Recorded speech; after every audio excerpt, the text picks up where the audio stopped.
How's it going, Blazers? Working to bring you specifications you can relate to so you can have an educated decision on your purchases. This is going to be one from American Blade Works. So if you're looking for an OEM manufacturer, or not really an OEM, but a manufacturer of a knife totally based in the United States, this would be the way to go. One-man shop. Michael Martin is the one that designed, machines, and finishes all the parts that you're going to get.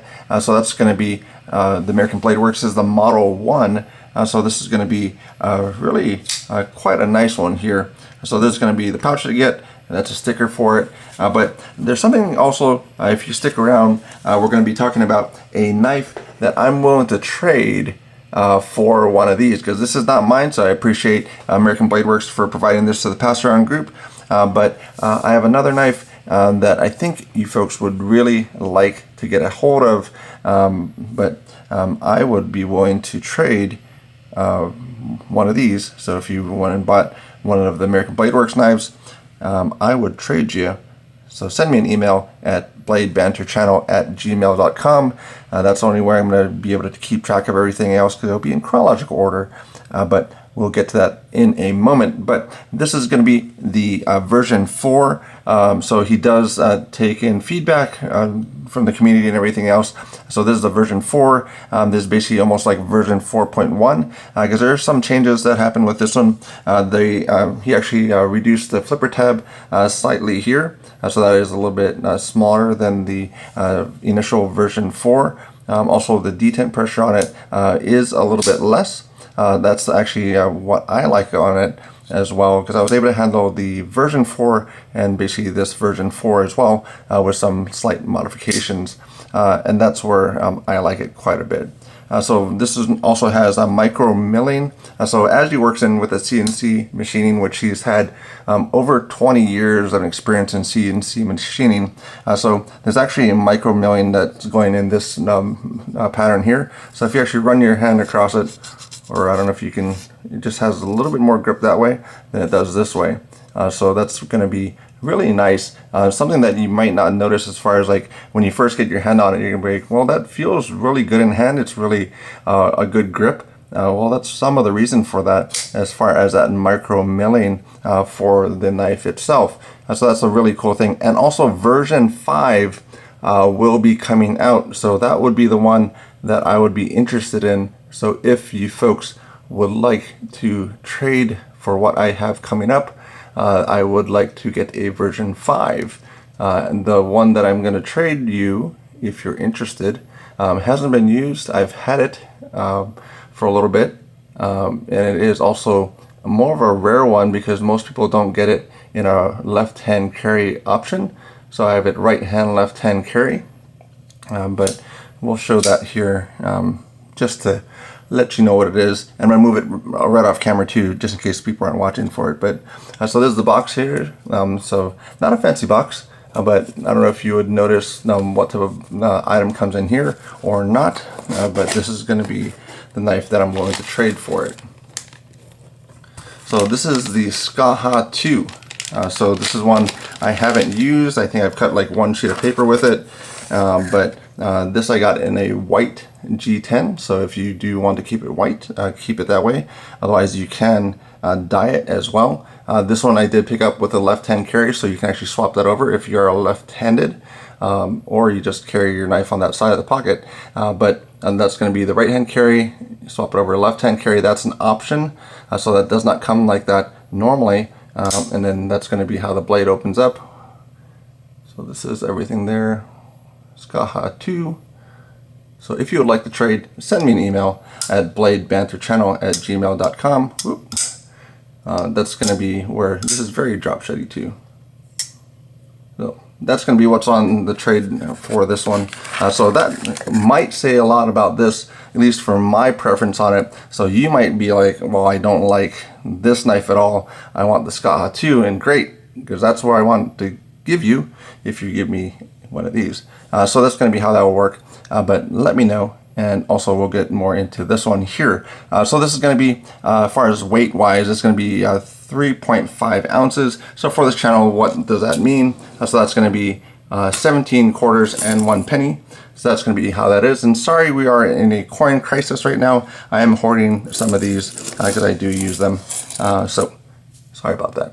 But that's going to be 17 quarters and a penny.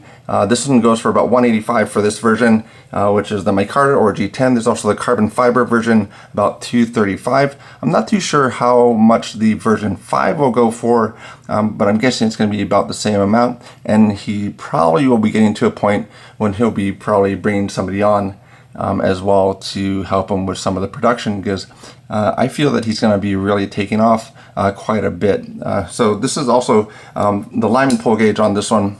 Normally I like about 2 to 3 pounds for a pull. This one's actually a little bit higher than that, so it's about 4 pounds. But for some reason, the way that the flipper is set up and everything else, I don't mind it as much, and it also does give you a positive deployment for it.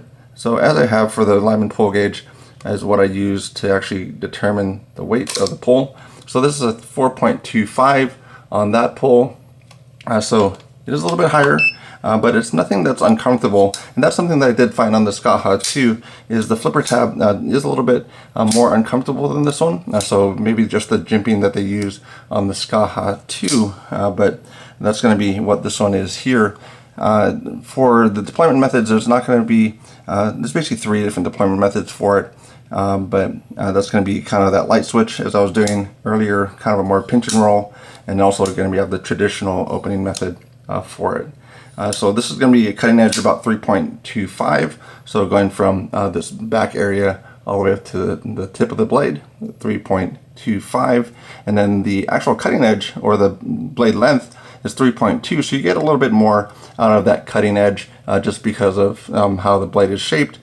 For it. It is a flat grind as well. There's a S35 VN, also cryo treated for it. Now, so I haven't seen anybody do any edge testing on this, but if he's doing the, he is also doing that in-house. So if he's doing the heat treat plus doing the cryo how it should, this should be a lot better than what you're going to come across out on the market for a regular S35 that's not cryogenically treated.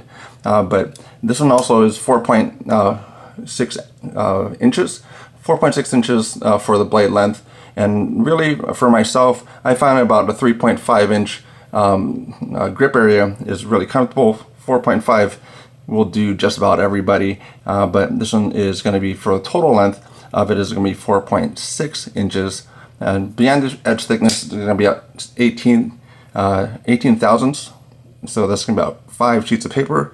Ramp on this one, so you don't hear this talked about very much, but this is kind of my preference. Reason being is I want the detent ball to be on the knife before it hits my thumb, and then this one is. So this one is going to be about 20 degrees, so right about there is when it's on, and then this is how much more it has to go. So very much, not very much before it hits my thumb, but it is totally onto the blade, and that's my preference on it. Blade stock thickness on this is going to be 3.17 millimeters, and it's going to be a right hand tip up only carry, so there is no left hand carry for that. So maybe that would be something that he offers if there's enough demand for it. But it also is going to be T8 all the way around, so T8 here, and then also going to be on the pivot. I think it's T8 as well, but let me double check that, because it might be a little bit bigger. Nope, a little bit bigger. Nope, probably T10.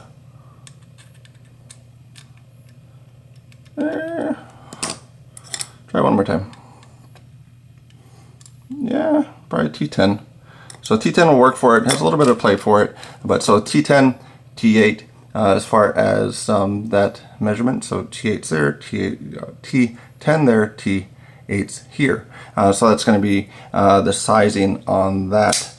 So great progression, great attention to detail for the knife, and to be able to have that much of the ability to kind of adjust and move with the market is something that's really cool with a smaller maker like this. And he's the one that's going to be doing all the work for it, so he's really into the business. He has a interview that he did with the Knife Junkie podcast, so check that out if you want to learn more about his brand, himself, his history. So that's just a great thing about the whole process, but I do appreciate the work that they do over there as well.